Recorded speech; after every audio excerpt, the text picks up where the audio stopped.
Saudações alvinegras, meu nome é Guilherme e este é o 15º episódio do podcast Irmandade Corintiana. Aqui do meu lado direito está o meu irmão Fábio. Olá, Irmandade, amigos da Irmandade. Mais uma vez estamos aqui num momento especial, um clássico contra o São Paulo, grande, majestoso, mas o resultado não foi tão especial assim, né? Pois é, deixou a desejar. Dava pra sair com uma vitória, não dava, Gibson? Eu achei que dava. Se o Cristóvão não tivesse atrapalhado, a gente tinha ganhado esse jogo. O Cristóvão e o Iago, né? O Iago faz parte do jogo, da circunstância do jogo. Tipo, ele fez uma cagada, tudo bem, acontece. A gente perdoa que a gente perdoou o Pedro Henrique naquela. Mas o Cristóvão depois atrapalhou muito o time, cara. Pra mim foram 3 substituições equivocadas. Daqui a pouco a gente fala mais, porque eu tenho que apresentar o nosso convidado mais do que especial aqui na nossa mesa. Especialíssimo convidado, o meu sobrinho metrosexual Caleu. Saudações corintianas, tudo bem? Tudo bem com você? Tudo. Então é isso, vamos falar logo desse jogo, vai.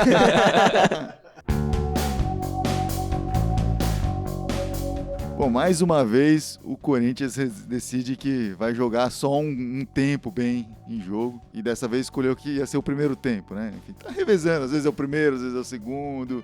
Pelo menos cria uma alternância aí, né? Ultimamente era o terceiro e segundo, geralmente os últimos 3 jogos foi o segundo tempo. Mas antes disso teve alguns primeiros tempos bons, e aí agora resolveu, esse vai ser o primeiro tempo. Mas mesmo assim deu espaço para no primeiro tempo fazer lá uma bela de uma cagadinha aí, né? Vocês já falaram do nosso garoto Iago, que ainda não perdoamos ele, por isso ele tem que ter uma performance no próximo jogo que leve a gente a perdoá-lo, né? Mas mandou mal hoje no lance lá em cima do atacante do São Paulo, Cueva.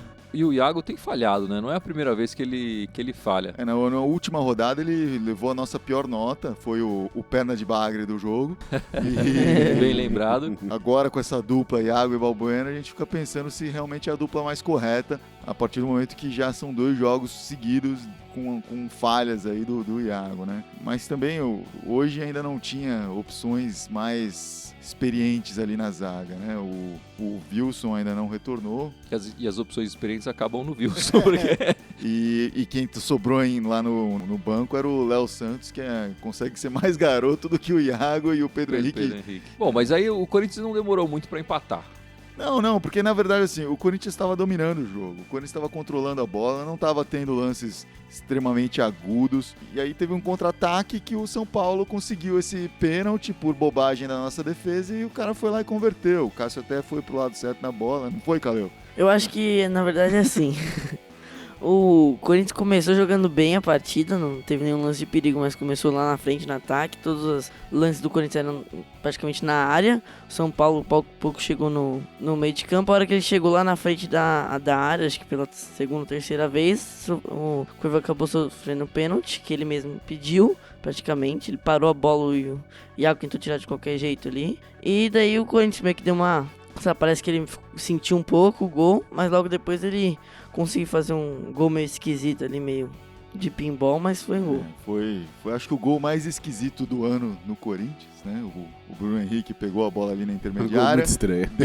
Fez um lançamento para dentro da área que não ia dar em nada, mas o zagueiro do São Paulo, na hora de tirou mal, né? Tirou mal, a bola sobrou pro Danilo, que viu bem o pessoal entrando na entrada da área, tocou para trás, o Marquinhos Gabriel chutou meio esquisito, mas chutou, a bola rebateu ainda no zagueiro e sobrou pro Marquinhos. Foi no zagueiro ou foi no goleiro? Não lembro agora. Foi no zagueiro. Foi no zagueiro. E a bola sobrou pro Bruno Henrique dividir com outro jogador do Corinthians, de cabeça, e colocar para dentro do gol e sair comemorando, né? E agora é o nosso terceiro artilheiro do campeonato, temos 3 jogadores... Três jogadores brigando pela artilharia. O Bruno Henrique, Marquinhos Gabriel e Romero, todos com 4 gols. E você vê, o time continua com algumas características que são da época do Tite, né? Distribui bem a bola, distribui bem quem que faz o gol, não tem um cara central que decide todas as partidas, né? Tem esse lado bom, e continua com uma defesa, com uma zaga boa, mesmo com todos os problemas que a gente já discutiu aqui antes, mas também continua com aquele problema que em alguns momentos tinha com o Tite de não conseguir decidir, de não conseguir fazer os gols quando precisa. Tava tendo isso logo antes do Campeonato Brasileiro e hoje pareceu que aconteceu de novo. Aqueles empates que parece que não deveriam ser empates, que deveriam ter sido vitórias, então é um empate com gosto de derrota, assim, né? E os nossos 3 artilheiros com 4 gols, se você for ver, são os 3 meio-campos, porque a gente não tem atacante mesmo. A gente tá dependendo muito mais do meio de campo do que de alguém ali na frente. O Cristóvão Colombo, ele foi bem... Cristóvão Colombo? Foi bem pra caramba, descobriu a América. Jogou no Corinthians depois. Cristóvão Borges, acho que você tá querendo dizer, Calil? Nosso amigo Cristóvão Borges. Cristóvão Borges, ele foi bem humilde quando ele assumiu, ele viu que o Tite estava fazendo um ótimo trabalho, que estava começando a dar certo, e ele meio que continuou. O trabalho do Tite estava indo bem até hoje. Mas e o que vocês acharam da escalação do Danilo, que foi a novidade hoje no time? Eu achei um erro. Você não gostou nem um pouquinho dele? Não, porque... Cara, ele tem uma qualidade de bola muito boa, ele é um jogador inteligente, mas ele tá muito lento. Quem tá precisando de uma chance, ele faz tempo, que eu tô pedindo pra Luciano sair, mas eu acho que era o Rildo que tinha que estar ali na frente. Você escalaria pode o fazer Rildo. tanto tempo, porque há pouco tempo atrás o Rildo ainda tava no departamento médico, né? Não, então, nos últimos 2, 3 jogos eu falei, cara, de novo ele deixou o Luciano, o Rildo já tava ali à disposição. Acho que o Rildo tá na hora dele ganhar uma chance. A chance que o Danilo teve hoje, acho que seria pro Rildo, não pro Danilo. Mas não é nem positivo o fato dele ter tirado o Luciano já? Olha, acho que ele tirou porque você não ia apanhar, mas a prova que ele tirou o Luciano e colocou o Danilo, pra mim foi a mesma prova das 3 substituições que ele fez hoje, que foram erradas, cara. Ele conseguiu piorar, fez a gente perder o meio de campo. Deu a impressão que ele foi um pouco teimoso. Ele falou, eu tomei a decisão de colocar o Danilo e eu vou até bancar, o fim e vou com bancar, essa decisão. Exatamente. Não vou mudar isso. Mas eu discordo, assim, no primeiro tempo, acho que o Danilo fez um primeiro tempo bom, participativo, apesar de concordo que ele foi lento, mas ele saía bem da área, procurava a bola, tanto que participou daquele primeiro gol, do único gol do Corinthians. E foi você que falou no meio do primeiro tempo, né? Que o Danilo já tinha aparecido mais do que o Luciano nos últimos 5, 6 jogos. Né? Não, sem dúvida.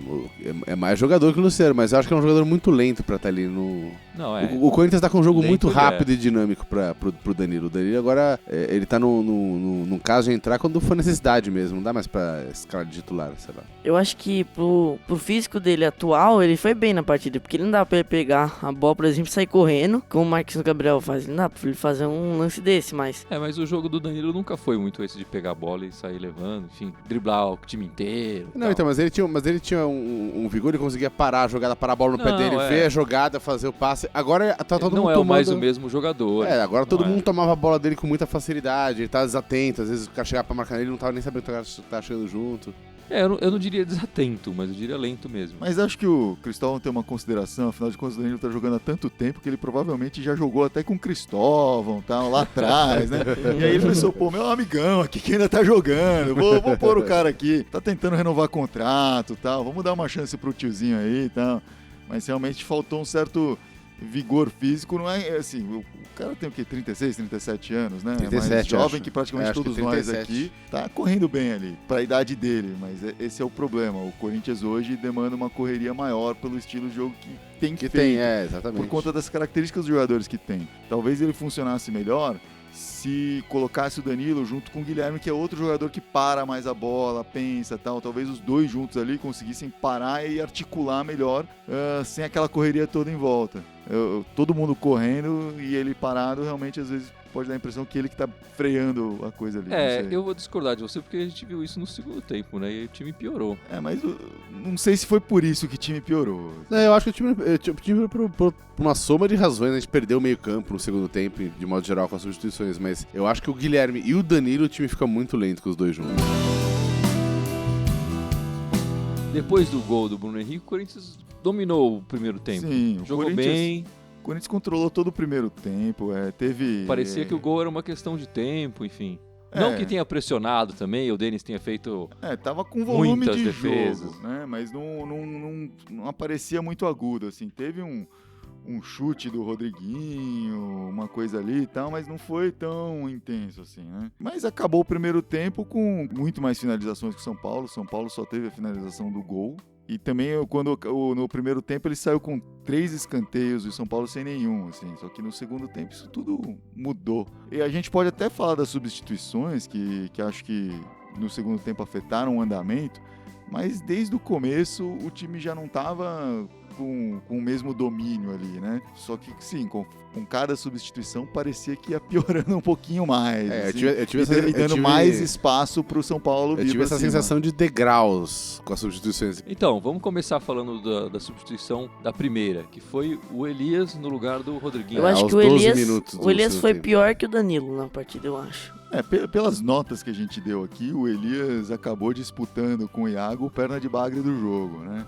Ele fez o Rodriguinho parecer bom, né? Porque ele entrou e falou, poxa, olha, vocês estão reclamando do cara, olha o que eu consigo fazer aqui. Ele entrou em 1 minuto e conseguiu arrumar um amarelo. Né? Uma falta bizarra, Em seguida, ele Que entrou e em merecia seguida... o amarelo. Merecia. Não, e não só isso, assim, eu não lembro, assim, eu posso estar errado, mas eu não lembro de um lance do Elias aparecendo bem no jogo. Parecia que toda vez que a bola passava por ele, ou que ele estava marcando, dava errado, a coisa não ia Ou bem. o jogo não travava, bem. a bola parou o pé dele e travava a jogada. Tipo. Pode-se falar que é ritmo de jogo, etc, porque o cara tava fora um tempo. Esse era o ponto que eu queria chegar, né? Será que ele devia estar escalado pelo banco? Será que ele não merecia mais uma semana de treinos? Já que temos uma semana livre, né? Eu acho que foi precipitada a entrada dele ali. Também não acho que, enfim, era o caso do Rodriguinho sair nesse jogo. Ele não tava indo particularmente mal ou nem bem. Não era ali, não tava ali o problema do time, né, na criação do time naquele momento. Realmente, assim, no segundo tempo já começou meio mal e já era o momento de pensar de tirar o Danilo, que coisa que não aconteceu no jogo. Enfim, mas a gente estava reclamando da criação e aí ele colocou um jogador de criação, o Guilherme, mas ele não tirou o jogador que a gente queria que ele tirasse, que era o Danilo, né? Era o cara que a gente queria que entrasse, mas não era o cara que a gente queria que saísse, é isso? Não era. Acho até que o Giovanni Augusto estava tendo uma das atuações melhores, que não quer dizer muita coisa, nos últimos jogos, né? Mas realmente, naquele momento, dava já para se constatar que estava tendo uma falha ali com o Danilo. Apesar de eu ter falado que, de repente, os dois juntos poderia ser um estilo de jogo diferente, acho que isso teria que ser treinado, etc. Não era uma coisa para você improvisar no jogo. Acabou não dando certo, foi o que o Gibson falou. Teve a substituição e o Corinthians caiu mais um pouquinho também. Já que o Elias já começou a estragar a festa, o Guilherme entrou. Não que ele tenha jogado mal ou pior que o Giovanni Augusto, não é isso. Mas o time parece que ao redor dele decaiu um pouco também. O Guilherme fez o que era esperado dele, enfim, não fez nem a mais, mas também não fez a menos. E era um momento que acho que o Corinthians estava sofrendo um pouquinho mais na partida, porque tinha perdido o controle do meio de campo, que é uma coisa que ele teve no primeiro tempo. Então quando a gente ficou pedindo o Guilherme, acho que era mais pra ganhar de volta esse controle ali do meio de campo. Até brinquei, eu falei, tira o Danilo, põe o Guilherme, fica com 4 jogando ali na frente do meio de campo, era sem um atacante na área. Porque você comentou, o Marquinhos Gabriel e o Romero chegam com velocidade pelos laterais, não tem E o problema. próprio Giovanni Augusto que Sim. se manteria em campo, né? Mas depois ele resolveu, ele foi consertar isso. Ele falou, agora eu vou pôr o Rildo que jogou tão bem quando entrou contra o Flamengo, né? O Rildo é um cara que resolve. Eu vou colocar o Rildo aqui agora e tirar quem que eu vou tirar pra colocar o Rildo? O Danilo, claro. O Danilo, Mas aqui é você óbvio. pensaria. Quem que ele tirou, Caleu? O Marquinhos Gabriel. Nosso amigo Marquinhos Gabriel. O Marquinhos Gabriel merecia sair, você acha? Não, ele Caleu? tava muito bem no jogo. Ele conseguiria fazer o que o Danilo não consegue, que é pegar velocidade, ele e o Romero ali. Tava dando certo, mas sei lá o que o Cristóvão pensou. O Marquinhos Gabriel, ele mesmo se ele não estivesse jogando bem, o que não era o caso, ele sempre tem tido uma atuação regular nos últimos jogos e esse não foi diferente. Ele traz um elemento a mais aí pra partida, né? Ele traz um drible, uma coisa diferente, uma pegada que sem ele o Corinthians não tem. Acho que em qualquer jogo, a não ser que ele esteja realmente muito ruim, é errado tirar um cara que tem esse elemento, sendo que ele é talvez o único que traga isso pro campo. Atualmente no Corinthians. Poxa, a gente ficou bem decepcionado quando a gente viu o Rildo. O repórter de campo falou, o Rildo vai entrar. A gente começou, opa, agora, né, vai pôr o Rildo lá na frente, tirar o Danilo, né? Não foi o caso. Acho que aquela consideração toda... A hora que ele falou no lugar do Marquinhos Gabriel, eu levantei e fui lá fora pra um cigarro. Falei, dane-se, cara. Porra, bicho, que revolta, cara. Tipo, terceira chance do cara tirar o Danilo e o cara não tira, aí é má fé. Né? Tem a quarta chance que ainda tem o próximo jogo. É. Ainda tem outras chances aí. Mas realmente nessa partida não aconteceu. A impressão que eu fiquei é que o Tite deixou um caderninho de anotações para o Cristóvão Borges. E lá estava o nosso endereço, né, da Irmandade Corintiana, que o Cristóvão continua a tradição do Tite de escutar. E nesse caderninho que o Tite deixou, deve ter uma anotação lá de que o Guilherme não pode jogar de centroavante, mas o Danilo pode. E por isso ele não fez essa alteração que a gente queria ver. Sei lá, é a explicação que eu tenho pra isso, porque... Eu acho que eu vou mais na explicação que eu falo no começo do jogo. Ele fez a aposta de botar o Danilo na frente e quis bancar a aposta o jogo inteiro. Não, o Danilo, ele tem essa pecha de crescer em clássicos, de ser decisivo em clássicos e tal. Então acho que o Cristóvão contou com isso até o fim. O Cristóvão também, ele me parece um cara que não é muito de inventar. E acho que colocar o Guilherme no ataque, no lugar do centroavante ali, seria uma invenção. Então, como o Danilo já fez isso antes, o Tite já colocou o Danilo naquela posição antes e deu certo, né? Ano passado fez isso, no começo desse ano fez isso. Então, acho que ele quis tentar repetir essa fórmula. Hoje não deu certo, não acho que é a fórmula para o resto do campeonato. Até porque eu não acho que o Danilo é uma solução a longo prazo como titular do Corinthians. Ele não tem mais o vigor físico para aguentar uma sequência de jogos. Resolver um problema pontual que tem no time. Mas... Eu acho que ele é um cara muito importante pro time, mesmo sem entrar, mesmo que ele passe o ano inteiro no banco sem entrar, só treinando. Eu acho que a liderança dele, a experiência que ele traz, os conselhos que ele pode dar para os moleques, para todo mundo, e o auxílio que ele pode dar para o técnico é enorme, assim, são coisas que a gente não pode deixar de lado. Mas, realmente, eu não consigo hoje imaginar o Danilo sendo um titular no resto do campeonato para o Corinthians. Se o jogo hoje foi um daqueles empates que teve mais um gol de derrota, porque o Corinthians na Arena não tinha, até o momento, perdido nenhum ponto pro São Paulo. Tinham sido 4 jogos, 4 vitórias. Esse foi o primeiro empate. E o São Paulo também não ganha do Corinthians no Campeonato Brasileiro desde 2012 e tal. Tem vários tabus aí. Alguns deles se manteram porque o São Paulo não ganhou, mas hoje o Corinthians perdeu esses pontos. Não queremos que os São Paulinos ganhem gosto pela coisa aí também, né? Eu parto do pressuposto que, assim, cara, sempre está jogando com um time que tá no meio da tabela, cara, é sua obrigação ganhar os 3 pontos, cara. São Paulo tá no meio da tabela, em cara. Em casa, poxa. E ainda tem a boiada de ser torcida única. Tava tudo, o ambiente estava pronto para fazer isso. Só que o time não cresceu à altura da ocasião. Bom, e quem foi o melhor em campo, Calil? O Fagner. E por que ele foi o melhor em campo? Ele tirava todas as bolas que chegavam ali no lado direito. Ele tirava todas as bolas. Ele teve ali pelo menos umas 3 ocasiões ali que ele ficou no mano a mano com o atacante de São Paulo e não perdeu nenhuma, nem rateou, assim. Saía limpo da jogada. Quando, acho que foi o Centurion, driblou ele num lance, logo em seguida, assim, em menos de um segundo, ele já virou e já... seguiu, né? O Centurião driblou o Fagner, mas não limpou a jogada, né? Porque o Fagner logo em seguida já estava lá. Conseguiu tirar o chute. Se o Fagner tivesse marcando o Cueva, com certeza não teria sido pênalti, não teria acontecido nada naquele lance. E o Corinthians talvez tivesse ganho essa partida. Bom, e a gente sempre elege o nosso melhor jogador em campo, coloca fotinho dele no Facebook, no Instagram. E se você quiser ver as notas de todos os jogadores, a média, né, que tiramos aqui na mesa, você pode entrar nas nossas redes sociais, no Facebook e no Twitter. Aí, além de tudo isso, o Fagner também tomou um cartão amarelo nesse jogo e por reclamação ou por uma briga ali acho que foi com o Cuerva. Foi por um bate-boca com outro jogador ali de São Paulo. Com outro jogador de São Paulo e ele tá fora do próximo jogo aí. Pois é, né?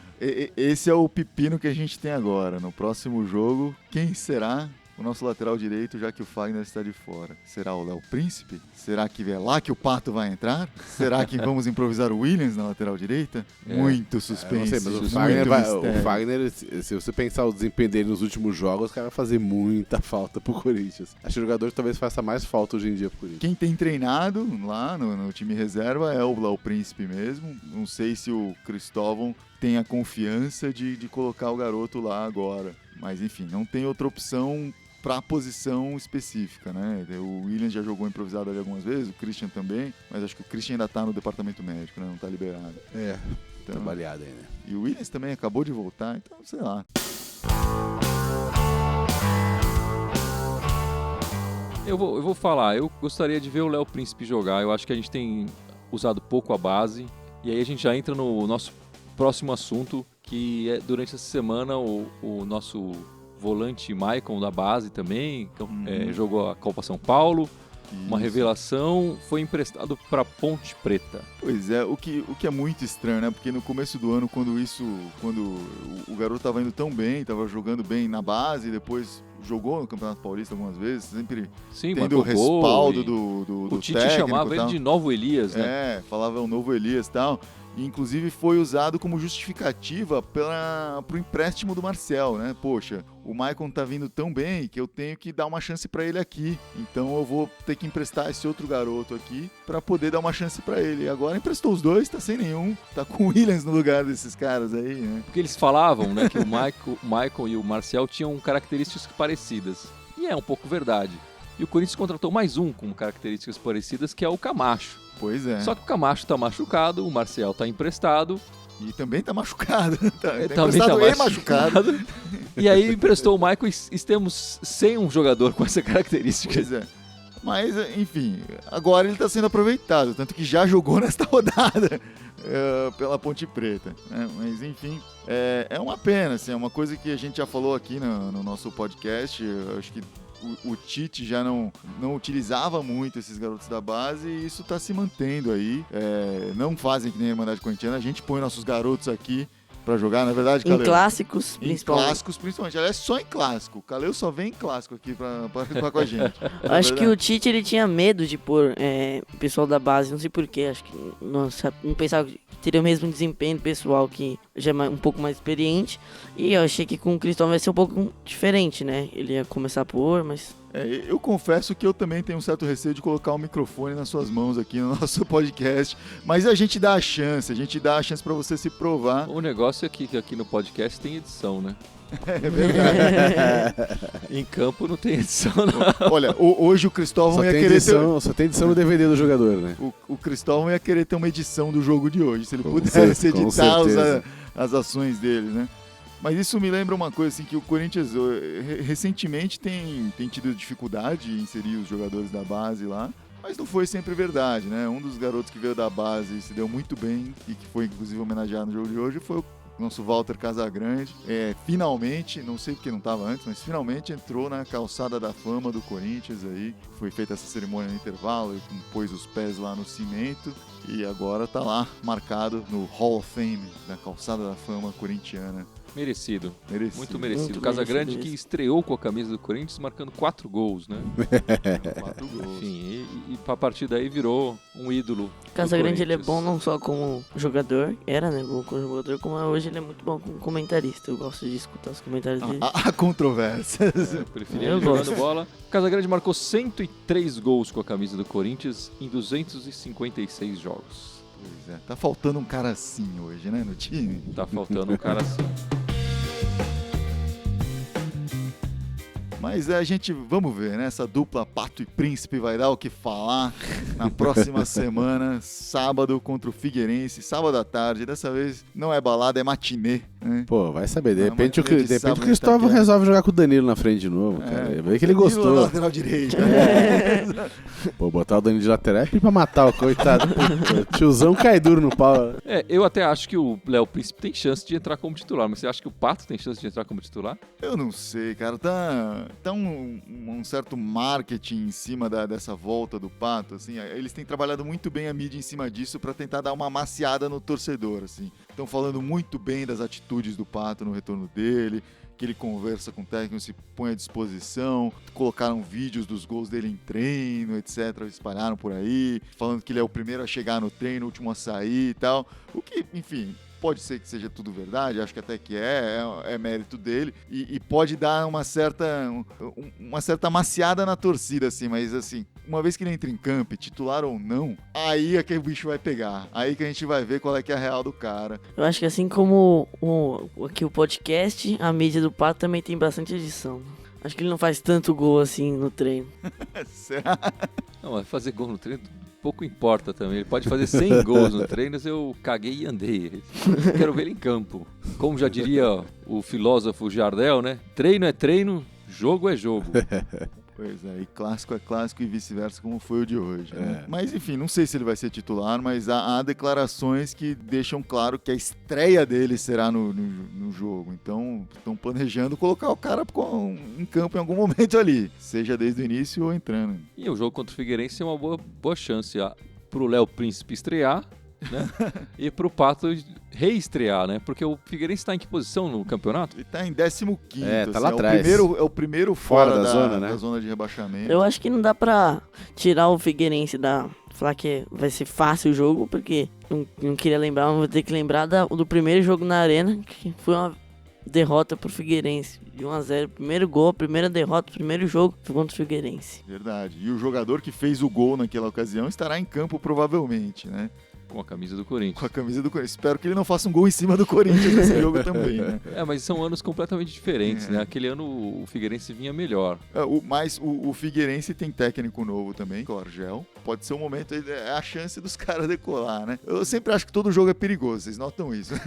Porque o Corinthians sempre tem uma maneira de dificultar as coisas, assim. Mas enfim, sim, o Corinthians tem que ganhar. É um jogo em casa contra um adversário que tá lá embaixo na tabela. Um adversário que é mais fraco, sim, não tem por que ficar medindo palavras aqui. E o Corinthians tem que se impor e tirar esses 3 pontos daí e ganhar. E depois ir na semana seguinte lá pro Beira-Rio e também meter um sacode no Inter que tá só despencando também nessa tabela aí. Tem que aproveitar essa ladeira abaixo do Inter, né? Antes que eles resolvam inverter o sentido. No fim das contas, um empate contra o São Paulo não é um mau resultado. O clássico sempre é perigoso e o empate está dentro do planejamento geral das coisas, acho, aí nesse caso. Mas tem que ganhar contra o Figueirense, com certeza. E só antes da gente fechar aqui, se despedir dos nossos milhares de ouvintes, falar que mais uma vez passou uma semana e o Corinthians não contratou ninguém. Inclusive, a chance de contratação que estava se colocando ali, do Gilberto lá, da Fiorentina, eles falaram não vai mais acontecer, né? E agora estão especulando outros nomes aí, tem um colombiano ali, Otálvaro, para lateral também direita, e parece que o Cristóvão agora indicou um lateral direito que jogou com ele, jogou, não com ele, mas jogou quando ele era técnico do Atlético Paranaense, ele treinou esse cara e agora ele não está sendo aproveitado no elenco lá. É um cara mais experiente, de 29 anos, tal, chamado Eduardo, mas realmente não sei muito sobre a qualidade dele, sei que ele não está sendo aproveitado no Atlético Paranaense. Não é um bom começo, né? Não é um bom ponto de partida aí. Uma coisa é o cara não está sendo aproveitado no Bayern de Munique, outra coisa ele não está sendo aproveitado no Atlético Paranaense.